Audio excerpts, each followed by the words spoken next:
नमस्कार। बड़ी बहस छत्तीसगढ़ में आपका स्वागत है। मैं हूं आपके साथ पराग गुप्ता। छत्तीसगढ़ के पूर्व मुख्यमंत्री भूपेश बघेल के बेटे चैतन्य बघेल को ईडी ने 18 जुलाई को शराब घोटाले के मामले में गिरफ्तार किया था। ईडी का कहना है कि 2019 से 2022 के बीच में 2500 करोड़ का घोटाला हुआ, जिससे सरकार को बड़ा नुकसान हुआ। चैतन्य की गिरफ्तारी के बाद प्रदेश की राजनीति गर्म है। आरोप और प्रत्यारोप का दौर लगातार जारी है। भूपेश बघेल ने इतिहास का जिक्र करते हुए बताया कि मेरे पिता को जेल भेजा गया, फिर रमन सरकार में मुझे और मेरे बेटे को। आगे उन्होंने कहा कि नोटिस दिए बिना बेटे चैतन्य के जन्मदिन के दिन ईडी ने उसे उठाया। हमने जब से होश संभाला देखा कि बाबूजी जेल गए, मुझे रमन सिंह ने जेल भेजा, उनकी सरकार गई। अब मेरे बेटे को मोदी ने जेल भेजा है, अब केंद्र की सरकार जाएगी। तो वहीं इस पर बीजेपी से जवाब देते हुए कैबिनेट मंत्री श्याम बिहारी जायसवाल ने कहा कि अपना देखें हमारे नेता के साथ क्या क्या किए हैं। हमारे नेता प्रतिपक्ष नंद कुमार साय के पैर तुड़वा दिए थे। हमारे नेताओं पर कार्यकाल में लाठीचार्ज किया गया। भूपेश जी के दिव्य स्वप्न देखने से कुछ नहीं होने वाला है। आज इसी मुद्दे पर विस्तार से बात होगी। चर्चा के लिए कुछ मेहमान जुड़ेंगे, लेकिन उससे पहले सियासी बयानबाजी को सुनिए। रमन सिंह सरकार गई है, अब मेरे बेटे गिरफ्तार किए हैं तो केंद्र सरकार जाएगी। मुझे गिरफ्तार किया था रमन सिंह, सरकार गई है, अब मेरे बेटे गिरफ्तार किए हैं तो केंद्र सरकार जाएगी। मुझे गिरफ्तार किया था रमन सिंह, सरकार गई है, अब मेरे बेटे गिरफ्तार किए हैं तो केंद्र सरकार जाएगी। मुझे गिरफ्तार किया था रमन सिंह, सरकार गई है, अब मेरे बेटे गिरफ्तार किए हैं तो केंद्र सरकार जाएगी। घर में बैठकर लड्डू खाने से कौन रोक सकता है। वो जो है अपना देखें कि पहले हमारे नेताओं को क्या क्या किए। हमारे नेता प्रतिपक्ष उस समय के थे नंद कुमार साय, उनकी टांग तोड़वा दिए थे वही योगी सरकार में। उसी समय हमारे इनके सरकार में हमारे नेताओं को लाठीचार्ज किया गया। भूपेश जी के समय झूठा केस बनाया गया, झूठे मुकदमे बनाए गए, प्रकरण बनाए गए। जितना हदें पार करना था पार किए, उसमें इनकी सरकार गई है। जनता ने इनके कृत्यों को जो नज़दीकी से देखा, छत्तीसगढ़ की जनता ने, उसके चलते वापस गए हैं। आज पूरे देश में और विश्व में मोदी जी के प्रति सारा विश्व जो है आशा भरी नज़रों से देख रहा है। और आज देश 11वां स्थान से अगर तीसरे स्थान में पहुंच रहा है तो मोदी जी की कुशल नेतृत्व। चलिए, इस वक्त हमारे साथ कुछ खास मेहमान जुड़ गए हैं, आपका परिचय करा दें। गंधर्व देवेंद्र पांडे इस वक्त हमारे साथ हैं, बीजेपी से प्रवक्ता। पांडे जी, आपका स्वागत है। रवि ग्वालानी कांग्रेस पार्टी से प्रवक्ता इस वक्त हमारे साथ हैं। ग्वालानी साहब, आपका स्वागत है। सबसे पहले पांडे जी, शुरुआत में आपके साथ ही कर रहा हूं। अब मोदी जी के जाने की भविष्यवाणी तक उन्होंने कर दी है। बघेल साहब ने, वो कह रहे हैं कि हमने तो हमेशा यही देखा, पहले पिताजी को जेल भेजा, फिर हमें भेजा, बेटे को भेज दिया है। धीरे धीरे करके आप लोगों के दिन भी लद रहे हैं।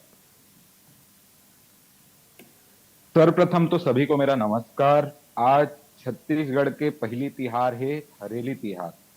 तो वो त्योहार के जम्मू प्रदेशवासी मन ला, आप मन के सब दर्शक मन ला और जितने भी लोग हमारे साथ इस चैनल में जुड़े हैं, सबको बधाई। जो आज का विषय है चैतन्य बघेल के ऊपर, गिरफ्तारी के ऊपर, जो भूपेश बघेल जी कह रहे हैं, वो कुछ और नहीं, एक पिता पुत्र मोह में विलाप कर रहा है। क्योंकि ईडी ने जो कार्रवाई की, अगर न्यायपालिका ने किसी को रिमांड पर भेजा है तो ईडी ने परत दर परत, ये शराब घोटाले की बात हो या कोयला खनन घोटाले की बात हो या राजनीतिक संरक्षण के द्वारा जो पीएमएलए मनी लॉन्ड्रिंग की गई, उसकी राशि को जो अपने रियल एस्टेट के व्यवसाय में उपयोग किया गया, जो राशि प्राप्त हुई। इसके पूर्व भूपेश बघेल जी के जन्मदिन के बाद जब रेड पड़ी थी तब 55 लाख रुपए घर से कैश भी बरामद हुए थे। तो ये सारे तथ्यों को रखा गया, उसके बाद न्यायपालिका ने उन्हें हिरासत पर भेजा है। अब भूपेश बघेल जी सिर्फ पुत्र मोह में, ये कभी प्रदेश बंद कराया इन्होंने, पुत्र मोह के चलते पूरे पार्टी को इन्होंने रोड पे ले आए। क्यों?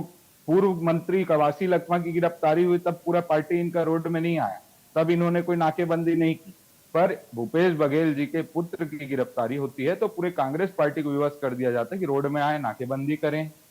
अब इसमें सबसे बड़ी चीज यह है कि इससे यह सिद्ध होता है कि चाहे देश की बात करें या प्रदेश की बात करें, देश में सोनिया गांधी जी पुत्र मोह में अपने कांग्रेस पार्टी को बर्बाद कर ली, छत्तीसगढ़ में भूपेश बघेल जी अपने पुत्र मोह में कांग्रेस पार्टी को बर्बाद करने पर तुले हुए हैं। और हम इससे बहुत प्रसन्न हैं कि ये लोग ऐसा करते रहे, क्योंकि छत्तीसगढ़ की जनता भली भांति समझ रही है उस दिन सबने देखा किस प्रकार इन्होंने एम्बुलेंस के भी मार्ग को रोक करके रखा था, जिन लोगों को किराए पर लाया था, कई लोगों को पैसा नहीं दिया, कई लोगों को नाश्ता नहीं कराया। तो इस प्रकार की चीजें, राजनीतिक पावर दिखाना और न्यायपालिका पर दबाव बनाने की कोशिश करना कि मेरा जो गिरफ्तार पुत्र है वो ऐसा करने से कहीं न्यायपालिका अपना फैसला मेरे पक्ष में दे दे, तो ठीक ये है। सब चीज दर्शाता है भूपेश बघेल जी और कांग्रेस पार्टी की जो मानसिकता है वो क्या है। ये 1975 का आपातकाल का दौर नहीं है कि वो अपना राजनीतिक पावर और दबाव दिखाएंगे। तो अगर किसी के खिलाफ भी साक्ष्य है तो लोकतंत्र है, लोकतंत्र में सरकार है, न्यायपालिका है, सब अपना काम करेगी और उसके तहत ही कार्रवाई होगी। ठीक है। रवि कोलानी जी, सवाल बार बार बीजेपी ये करती है कि आप लोग क्यों ये सवाल पूछते हैं कि क्यों एजेंसियां कार्रवाई कर रही हैं, क्यों एजेंसियां जांच कर रही हैं, उनका काम है, उनको करने दीजिए, दिक्कत क्यों है? अगर गलत नहीं है तो दूध का दूध और पानी का पानी हो जाएगा। रवि जी, अच्छा प्रश्न है, मैं बिल्कुल इसका जवाब देना चाहूंगा। आपको पास आंकड़े रखता हूं। पिछले 10 वर्षों में एनफोर्समेंट डायरेक्टरेट ने 5,297 केसेस रजिस्टर्ड किए हैं, जिसमें प्रूव करने पे जब बात आई तो 40 मामले भी नहीं है जो प्रूव हो पाए। इसका मतलब 1% भी नहीं। और अगर फिगर्स की बात करूं तो 99,000 करोड़ को संपत्तियों को इन्होंने कुर्क किया है, सीज किया है। और जब कॉन्फिस्केशन की बात आई तो 900 करोड़ की ही संपत्तियां प्रूव हो पाई हैं। आप बताइए, 1% से कम मामले प्रूव हो पा रहे हैं, 1% से कम की संपत्तियां प्रूव हो पा रही है। तो आप मुझे बताएं कि हम ईडी के ऊपर, जांच एजेंसी के ऊपर और भारतीय जनता पार्टी की केंद्र सरकार के ऊपर प्रश्नवाचक चिन्ह खड़ा क्यों नहीं करें? पहली बात। दूसरी बात, सुप्रीम कोर्ट भी कई बार टिप्पणी कर चुकी है ईडी के ऊपर कि ईडी जो है वो दायरे के बाहर निकल के काम कर रहा है। जब सुप्रीम कोर्ट तक मामले जा रहे हैं तो ये प्रूव हो जा रहा है कि जो सबूत ईडी जिसको बेस बना रही है वो सही मायने में सबूत है ही नहीं। और सुप्रीम कोर्ट हो या हाई कोर्ट्स हो, वो लोग बेल भी दे देती है और कई जगह तो केस इक्विटल हो जा रहा है, खत्म हो जा रहा है। तो भारतीय जनता पार्टी के प्रवक्ता ईडी के बारे में उसको डिफेंस करने की बात करेंगे, तथाकथित घोटालों की बात करेंगे। लेकिन मैं पूछना चाहता हूं कि जब ये सारे तथाकथित घोटाले जो विपक्ष के ऊपर लादे जाते हैं, जब ये मामले कोर्ट्स में जा रहे हैं तो सारे के सारे मामले खत्म क्यों हो जा रहे हैं? सब चीजों में कोर्ट टिप्पणियां क्यों कर रही है? और छत्तीसगढ़ के संदर्भ में ही बात करूं तो जो तथाकथित ये कहते रहते हैं कि शराब घोटाला, शराब घोटाला, उसी के केस में सुप्रीम कोर्ट ने टिप्पणी ईडी को फटकार लगाई है। तो भारतीय जनता पार्टी ईडी का या सीबीआई का या बाकी एजेंसियों का दुरुपयोग नहीं कर रही है तो क्या कर रही है? पहली बात। दूसरी बात, ये पुत्र मोह की बात कर रहे थे। देखिए, भारतीय जनता पार्टी को यह लगता है कि जब हम फ्रंट फुट में नहीं खेल सकते, पिछली सरकार की इतनी बेहतरीन योजनाएं थी तो इन लोगों ने ईडी को आगे कर दिया, ये तथाकथित घोटालों की बात कर दी है। 3 से 3.5 साल में सिर्फ गिरफ्तारियां हो रही है हमारे प्रदेश में। एक गिरफ्तारी होती है, दूसरी होती है, तीसरी होती है, लेकिन प्रूफ एक भी नहीं हो पा रहा है। आप बताएं, भारतीय जनता पार्टी के प्रवक्ता बैठे हैं, बताएं, इतनी जांच हो रही है, पहले ईडी जांच करती है, फिर ये जांच दे देते हैं ईओडब्ल्यू को, फिर लगता है कि ईओडब्ल्यू भी कम पड़ रही है, फिर सीबीआई को जांच दे देते हैं। सिर्फ जांच में जांच कर रहे हैं, लोगों को गिरफ्तार कर रहे हैं, लेकिन प्रूफ क्यों नहीं कर पा रहे हैं? अगर वाकई में घोटाला हुआ होता तो कहीं तो प्रूव होता, कोई तो एक व्यक्ति के खिलाफ घोटाला साबित होता कि कोई एक व्यक्ति है जिसने ये साबित हुआ है कि ये गिल्टी है। न कोई व्यक्ति गिल्टी है, न अभी तक के इनके पास कोई स्ट्रॉन्ग प्रूफ बन रहे हैं। जांच करके ये कांग्रेस के पूर्व मुख्यमंत्री भूपेश बघेल साहब को बदनाम करने की कोशिश कर रहे हैं, पूरी कांग्रेस पार्टी को बदनाम करने की कोशिश कर रहे हैं, और ये लोग पब्लिक के बीच में एक मैसेज देने की कोशिश करते हैं कि कांग्रेस गलत कर रही है और भारतीय जनता पार्टी सही कर रही है। लेकिन जब मामले कोर्ट में जा रहे हैं तो खत्म हो जा रहे हैं। इसीलिए बार बार कांग्रेस पार्टी ईडी के ऊपर प्रश्नवाचक चिन्ह खड़ा कर रही है। इसीलिए बीजेपी की केंद्र सरकार के ऊपर प्रश्नवाचक चिन्ह खड़ा कर रही है। और ये तो मुझे लगता है सर आपके लिए और बेहतर होगा, क्योंकि जब आप चुनाव पे जाएंगे और सारी चीजें उससे पहले क्लियर हो जाएंगी तो आप जनता को भी बता पाएंगे कि साहब देखिए जांच हुई लेकिन कुछ निकला नहीं। क्यों?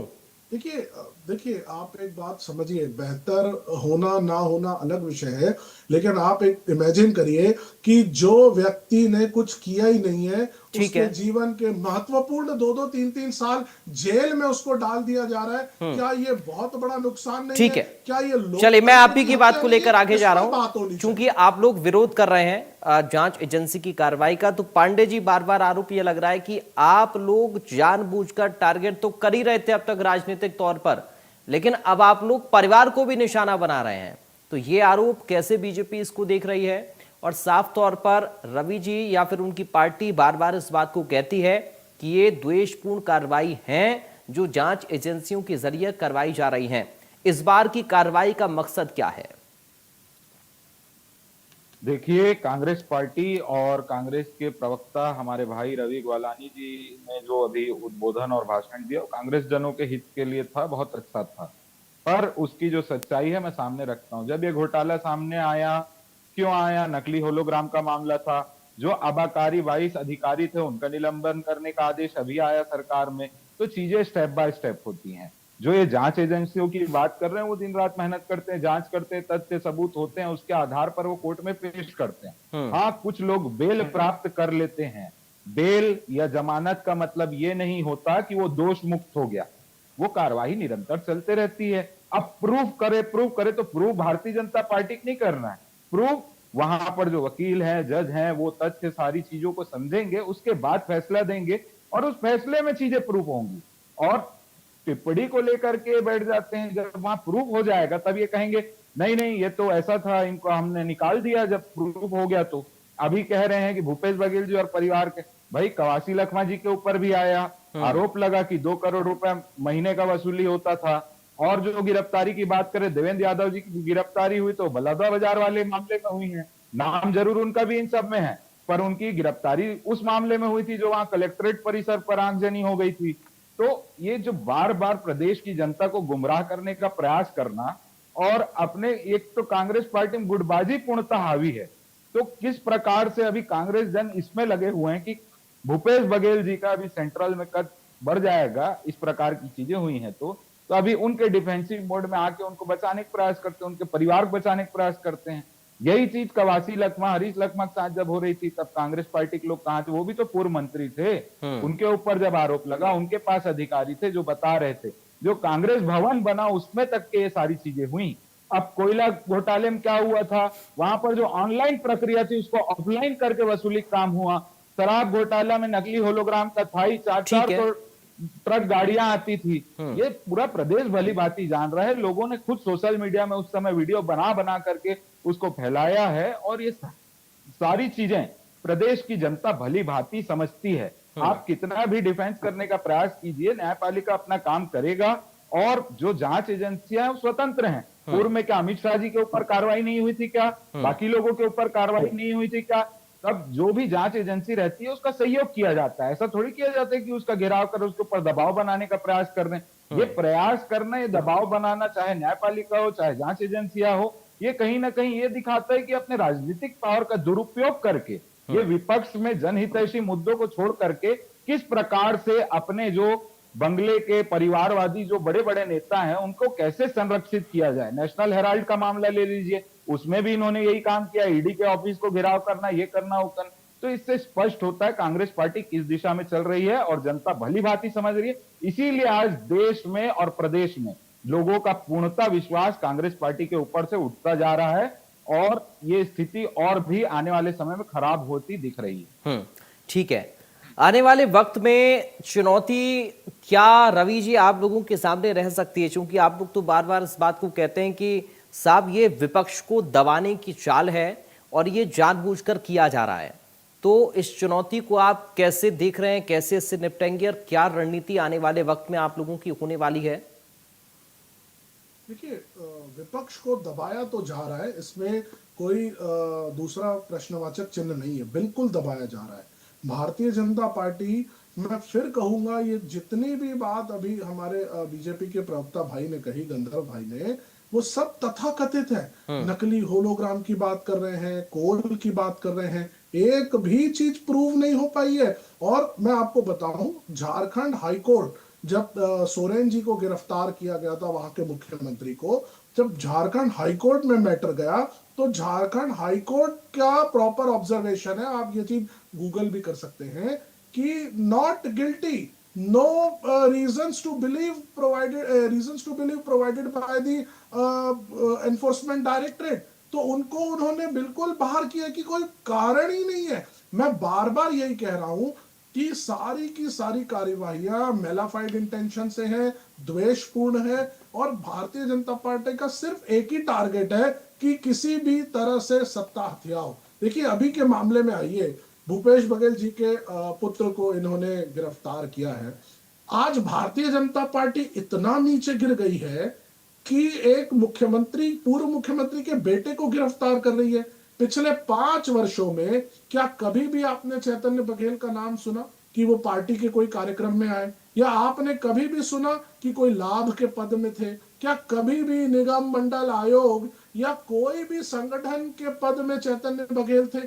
कहीं भी नहीं। और उनके ऊपर करप्शन का ये लोग इल्जाम लगा रहे हैं। मैं पूछना चाह रहा हूं, जो व्यक्ति किसी पद में नहीं था, जो व्यक्ति कहीं भी कोई लाभ की चीज में नहीं था, न संगठन के पद में था, उसके ऊपर करप्शन? अरे करप्शन तो जो पद में बैठे रहते हैं उनके ऊपर आरोप लग सकता है, जो था ही नहीं उसके ऊपर भी ये कह रहे हैं कि करप्शन कर रहे हो। ये सारी की सारी कार्यवाहियां जो है मेलाफाइड इंटेंशन से है। और मैं बता देना चाहता हूं आपके चैनल के माध्यम से, इन लोग कितना भी हमारे ऊपर दबाव बना लें, कितना भी प्रेशर कर लें, कांग्रेस पार्टी डरने वाली नहीं है। और जनता सब देख रही है, जनता के बीच में चलो, हर व्यक्ति कह रहा है कि बीजेपी ने सारी हदें पार कर दी है जो भूपेश बघेल जी के पुत्र को अरेस्ट करके। तो जनता इनको जवाब देगी आने वाले चुनाव में कि भारतीय जनता पार्टी, इनको लग रहा है कि, लेकिन वो तो ये भी कह रहे हैं सर, आप परिवार के लिए पूरी पार्टी को सड़क पर ला खड़ा कर रहे हैं। वो तो ये भी कह रहे हैं आप परिवार के लिए पूरी पार्टी को सड़क पर ले आ रहे हैं। देखिए पार्टी, परिवार, सड़क, आप मुझे ये बताइए, पूर्व मुख्यमंत्री क्या कोई छोटी मोटी चीज है? पूर्व मुख्यमंत्री के बेटे को जिन्होंने कुछ किया ही नहीं है उनको गिरफ्तार कर लेंगे तो कांग्रेस पार्टी रोड में कैसे नहीं उतरेगी? क्यों हम इनके गलत नीतियों का विरोध नहीं करेंगे? कार्रवाई, एक मिनट, परिवार की नहीं है, बात इनकी नियत। रवि जी, आरोप आप ये कह सकते हैं कि हाँ आप कार्रवाई गलत कर रहे हैं, लेकिन ये तो नहीं कह सकते ना कि पूर्व मुख्यमंत्री के बेटे पर आरोप नहीं लग सकते हैं, कार्रवाई नहीं हो सकती है। कार्रवाई तो किसी पर भी हो सकती है, आरोप किसी पर भी लग सकते हैं। अब ये जांच एजेंसी के तरफ है कि वो जांच पड़ताल कर रहे हैं, इसमें निकलकर क्या सामने आएगा। यही तो बीजेपी कहती है। आप लोग जो कहते हैं ना बार बार कि साहब हमारे ऊपर कार्रवाई कैसे हुई, पूर्व मुख्यमंत्री के ऊपर कार्रवाई कैसे हुई, कांग्रेस आलाकमान के ऊपर कार्रवाई कैसे हुई, वो ये कहते हैं यही तो आप लोगों की तानाशाही है जो आप लोग दिखाते थे अपने समय में, और अब जब कार्रवाई हो रही है आप लोगों के ऊपर और सत्ता नहीं मिल पा रही है तो आप लोग बौखला रहे हैं। देखिए हम कैसे बौखलाएंगे? मुझे आप एक बात बताइए, सत्ता में तो अभी भारतीय जनता पार्टी बैठी हुई है, हम क्यों बौखलाएंगे? जब भूपेश बघेल जी, आपने ये कहा था कि सत्ता के लिए ये सब कराते हैं, अब सरकार तो बन गई छत्तीसगढ़ में, फिर क्या मोटिव आपको नजर आ रहा है, ये बताइए सर।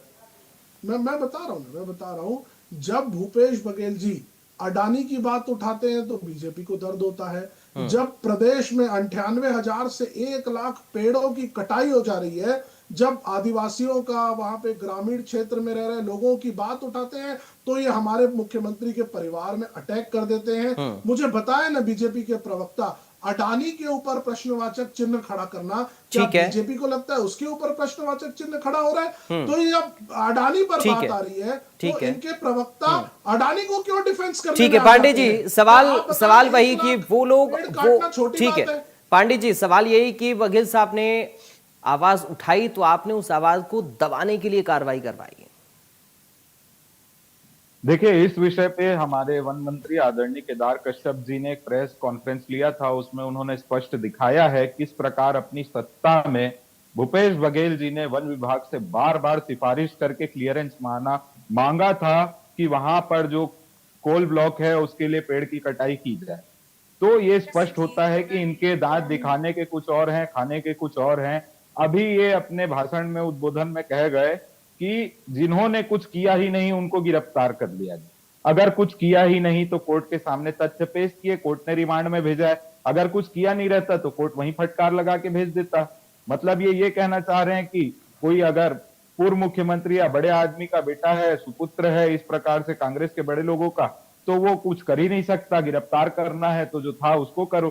परत दर परत कार्रवाइयां चल रही हैं और उसमें न्यायपालिका और एजेंसियां अपना काम कर रही हैं। और अडानी के मामले में जब ये आते हैं तो अडानी से हमारा कोई लेना देना है नहीं, ये पहली चीज है। दूसरी चीज ये है, लेना देना इस प्रकार है कि देश के जो उद्योग हैं, देश के उद्योगपति हैं, उनको संरक्षित करना चाहे केंद्र सरकार हो चाहे राज्य सरकार हो, उसका काम होता है। तो अगर हम हमारे देश के उद्योगपतियों की चीजों को नहीं बोलेंगे, अगर वो कोई टेंडर भर रहे हैं उनको मिल रहा है, महाजन को कंपनी में उनको एक वो मिला हुआ है बाकी चीजों को करने का, माइनिंग और सारी चीजों को, तो काम तो महाजन को कंपनी का, अडानी का तो है नहीं। फिर उसके बाद उसमें आप देखेंगे जो देश के उद्योगपति वही काम करेंगे ना, आपको इटली से आके या चाइना से आके तो नहीं करेगा। वो लोग करेंगे तो इनको खुशी होगी, क्योंकि इनके जो नेता है वो तो कभी चाइना जाते हैं, कभी यूएस जाते हैं, कभी कहीं जाते हैं, आधा साल तो वो देश से बाहर ही रहते हैं। तो ये सारी चीजें जनता भली भांति समझने लग गई है कि कौन उनके हित में बात कर रहा है। आज पेड़ कटाई की बात कर रहे हैं, जब इनके मुख्यमंत्री से पूछा जाता था उस समय तो बोलते थे बिजली चाहिए कि नहीं चाहिए, अगर बिजली चाहिए, नहीं पेड़ नहीं काटना है तो अपने घर का बिजली बंद कर दो। तो इस हिसाब से तो सबसे पहले कांग्रेस कार्यालय बिजली बंद करना चाहिए। जितने कांग्रेसी कार्यकर्ता हैं वो बिजली का सामूहिक त्याग करें और उसके साथ साथ अपने घरों के चारों तरफ 100 पेड़ लगाएं। हम तो इतने समय से माँ के नाम करके योजना भी चला रहे हैं और सब उसमें वृक्षारोपण भी कर रहे हैं। तो एक तरफ दांत दिखाने के कुछ और है। ठीक है सर, मैं फाइनल कमेंट के लिए रवि जी के पास आ रहा हूं। रवि जी, उद्योगपतियों का इतना विरोध क्यों? क्योंकि आप लोगों के समय में भी प्रोजेक्ट लगे हैं, अडानी के, अंबानी के उद्योगपति हैं, देश का पैसा देश में लगा रहे हैं, देश के लोगों को, युवाओं को रोजगार दे रहे हैं, तो उसमें दिक्कत क्या है? सवाल बार बार बीजेपी कहती है कि आप लोग क्यों इस बात को उठाते हैं? भारतीय जनता पार्टी एक अभियान चलाती है, एक पेड़ माँ के नाम, और बाकी पूरा जंगल अडानी के नाम। मुझे बताएं, पूरे जंगल की पेड़ कटाई हो जा रही है, 1-1 लाख पेड़ कट जा रहे हैं, और ये कह रहे हैं कि हम उद्योगपतियों को देकर के रोजगार पैदा कर रहे हैं। छत्तीसगढ़ प्रदेश हमारा जाना जाता है 42% से ज्यादा जंगल है, और ये जंगल ही है जिससे साफ हवा हमारे को मिल रही है, साफ पानी मिल रहा है। और ऐसे हमारे प्रदेश में पेड़ों की कटाई होती रहेगी, पूरा का पूरा जंगल साफ कर दिया जाएगा। और ये चाहते बीजेपी चाहती है कांग्रेस चुप रहे। 2011 की यूपीए सरकार में हुआ था ना। 2 मिनट गंधर्व जी, मैं आप जब बोल रहे थे चुप था। 2 मिनट आप मेरी बात को सुनिएगा।